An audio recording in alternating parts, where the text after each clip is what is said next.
Wakil Gubernur Aceh Fadlullah memimpin upacara apel kehormatan dan renungan suci dalam rangka peringatan Hari Ulang Tahun ke-80 Kemerdekaan Republik Indonesia di Taman Makam Pahlawan Banda Aceh, Sabtu 17 Agustus 2025, tepat pukul 00.00 waktu Indonesia bagian Barat.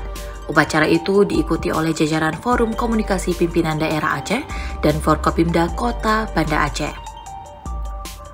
Fadlullah sebagai inspektur upacara mengawali apel tersebut dengan membacakan naskah apel kehormatan dan renungan suci. Setelah itu dilanjutkan dengan mengheningkan cipta dan penyalaan obor dan diakhiri dengan pembacaan doa.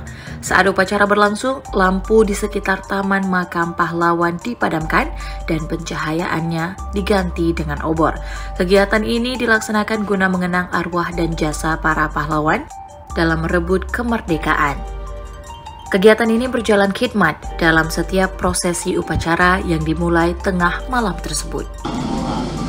Pejuang rakyat 9 orang, pahlawan tak dikenal 5 orang. Menyatakan dengan hormat yang sebesar-besarnya atas keikhlasan dan kesetiaan pengorbanan saudara-saudara sebagai pahlawan dalam pengabdian terhadap perjuangan demi kebahagiaan negara dan bangsa.